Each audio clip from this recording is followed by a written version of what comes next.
Another race, another Verstappen win. But was this one better than Bahrain? Stay tuned and find out as I give you my review and initial reaction to the Saudi Arabian Grand Prix. Let's get into it. Welcome back to the Tom Jones Reaction channel, where today we're going to be reviewing the 2024 Saudi Arabian Grand Prix. But it was a much better race than Bahrain. Albeit it didn't need to take much to do that, but it was better. So if you're excited for the video, leave a like, subscribe if you haven't already. On the road to 1,000 subscribers. Turn your notifications on as well so you don't miss another video. If you have any other videos you want me to react to, leave them in the comments. I'll have a more Simon video out tomorrow, so stay tuned for that. No, it's nice to Steven tried to, I've already lied. And yeah, that's a different type of video. We're talking about F1 today, and let's talk about the Saudi Arabian Grand Prix. And Max Verstappen, unsurprisingly, won the race in the Red Bull. Very comfortable drive, 13 seconds ahead in the end over his teammate Sergio Perez. A Red Bull 1-2 for the second race in a row. And yeah, it was standard procedure in front. Verstappen took the lead up to start, never looked back. That's how it's going to be for 2024. 2 down, 22 to go for Max Verstappen in terms of on his quest to win every race this season. For Red Bull to try and get 1-2 every race. That's not going to happen. The 1-2 part won't happen, but Verstappen winning every race most likely going to happen unless he has an issue. Yeah, pretty comfortable in the end. Sergio Perez, P2 again, second race in a row. Good start to the year for him, back-to-back second places. Don't know when the last time he did that. So yeah, good race for him. Charles Leclerc in the Ferrari, completing the podium in P3. Obviously started ahead of Perez, lost out on the safety car restart, I think it was. No, he actually lost that before that. And there was pretty much comfortably in third. 5 seconds off Perez, who had a penalty, so reality was 10 seconds off Perez and 12 seconds ahead of Piastri. So it was a very quiet race for Leclerc. Oscar Piastri, great race for him in the McLaren P4. Definitely knows what the rear of the Mercedes looks like because he was stuck behind Hamilton for a majority of that race. But still, P4, great result for him. Fernando Alonso, P5 for Aston Martin, great drive from him. Lost that to Piastri early on, but then somewhat pretty comfortable in P5. Aston Martin's qualifying pace definitely better than their race pace, so that's something they've got to look at, but still P5 good result for him. George Russell P6 in the Mercedes. We've got stay tuned, there's got a lot of breaks coming up now. George Russell P6 in the Mercedes. Quiet drive, but again, decent drive as well in P6. That's just where the Mercedes was this weekend. Oliver Bearman. Round of applause for him on debut, P7 in the Ferrari. A fantastic drive from him, beating an 8-time world champion. And he was pretty comfortable as well. And, he was stuck behind Hulkenberg for a lot of the race. So without that, he may have had a shot at Russell or Alonso. You never know. So, yeah, great drive from him. And definitely first race for Ferrari. Won't be his last. I'll tell you that much. He'll definitely be driving for Ferrari within the next 4 years. But his first is, but obviously we'll be seeing that until 2025 in terms of the F1 grid, is my guess. So, yeah, great result for him. And yes, 6 points on his tally, into the top 10 of the championship as well. And he could stay there for a couple of races. It's very possible without doing another race. So yeah, great result for him. I don't know, P8 of the McLaren got screwed by the safety car and never really recovered. So we already saw the P8. Jumped the start, got away with it because he stopped, but he did go outside the box. And the rule was if you go out the box, it's a penalty. He went out the box. So I don't know what the ruling is then on a jump start. But P8, not the best was. Quite off his teammate this whole weekend. Well, not quite bit off, but he has been the slower McLaren as we go to change that for Australia. Lewis Hamilton, P9 in the Mercedes, another disappointing race. 7th last week, 9th this week. Not the start to the season he would have wanted in the Mercedes. Quite was quicker than Norris on the straight, but in the corners, Norris just took off in that first sector. Like there was no tomorrow. And Nico Hulkenberg in the HAAS got P10, gets a point on the board for the American team. A great result for him, a great team race by HAAS. Kevin Magnussen holding up every single driver behind him. Hulkenberg stayed out in the safety car, pitted for HAAS later on, and came out ahead of the train and held on for P10 to get his first point on a race day. I was going to say a Sunday, but first point on a race day since Australia last year. So he scored points in the sprint in Austria, but still, great off him and gets his first and HAAS his first point of the year. And the first points for the midfield. So HAAS P6 in the championship now as well. Great result for them. And definitely a surprise package. I think a lot of people expected HAAS to be miles off the pace. And they probably are the 6th best team, in all honesty.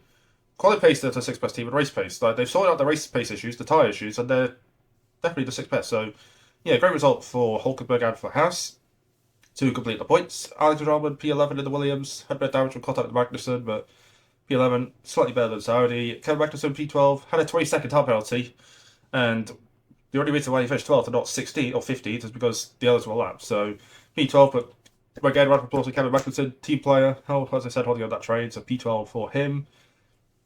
Then the next 6 cars were lapped down. Esteban Ocon in the Alpine. Not bad a race, to be fair. Alpine, not as bad as previous Bahrain, so definitely progress for Alpine. P13, not too bad. Yuki Tsunoda, P14. Started goes first part of the race, they just fell off in the end. RB struggled a little bit again, so the hype around RB is definitely falling away a little bit. Look at Sargent, P15, a quiet race, but a solid race at P15. It was not that far off Albon in the end. I know position-wise it was quite a big gap, but he was with Albon for a lot of that race, so P15 is pretty good. Daniel Ricciardo, P16, quiet but stinker, really, for the Australian. Had a speed late on as well. It's been a little bit off pace all weekend compared to Tsunoda, so one to forget for him. And then the kick Albers, well, Valtteri Bottas on a two-stop.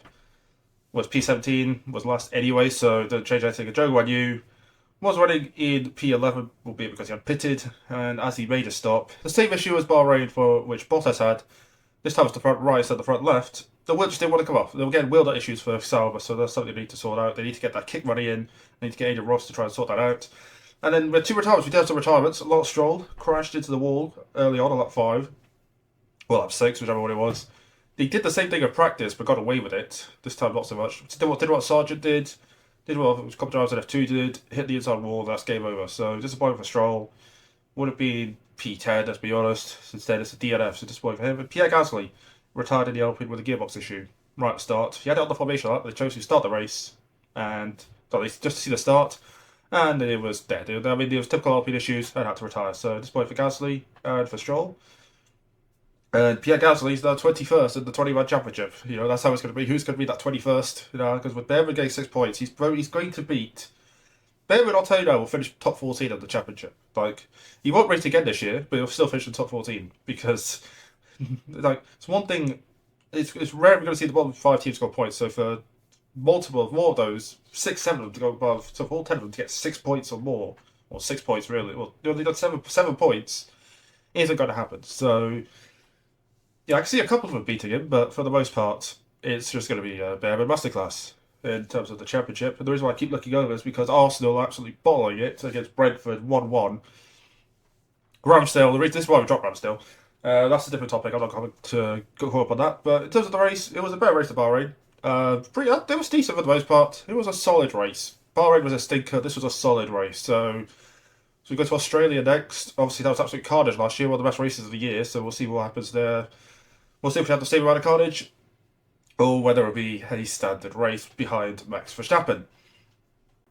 Obviously, Australia was the scene of Verstappen's last DNF 2 years ago, so if he finishes that race, or I should say, when he finishes that race, he would have gone 2 years without retirement. I think he's close to get on the record as well for most races without a DNF.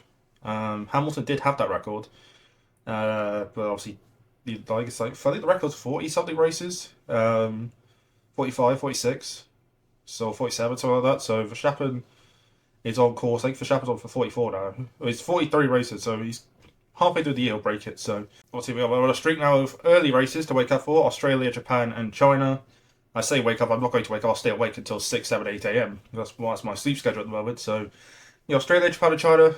Three early races, 3 Eastern races. I don't know what you would call it, Middle East, the Eastern races. I don't want to say Asian because someone's going to get offended by saying that. So...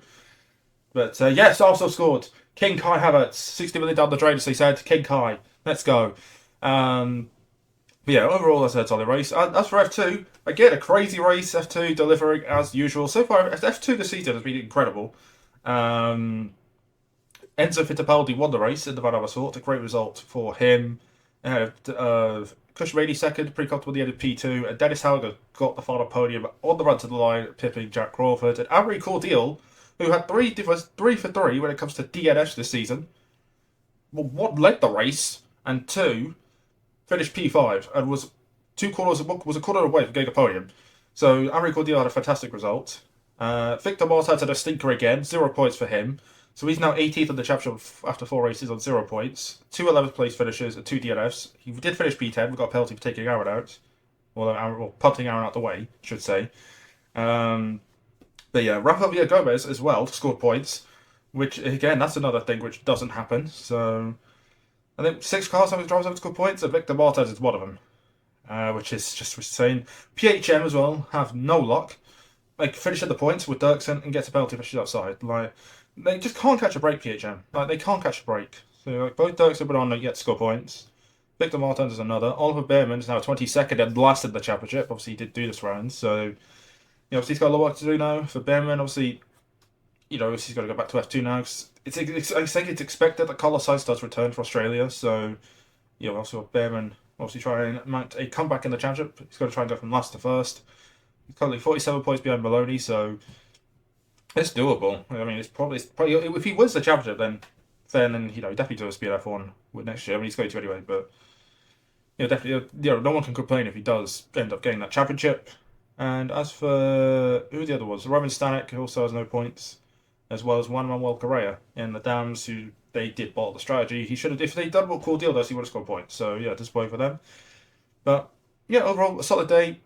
Got IndyCar qualifying coming up in 40 minutes, so I need to get this turn edited and thumbnail made as well. So overall, I give this race a 6 out of 10. Bahrain was a 2. This one I'll give it a solid. I'll give it a 6 for the fact that Bearman and Hulkenberg score points. So yeah, if you enjoyed this video, like, subscribe, all that. Check out these videos here if you want to see more of this channel. Subscribe to right there, and I will see you on tomorrow's video, which I said earlier will be a Stephen Tries video. So and then it'll be on the streak of side of videos after that. So until then, Arsenal score did stand, and I'll see you then. Bye guys.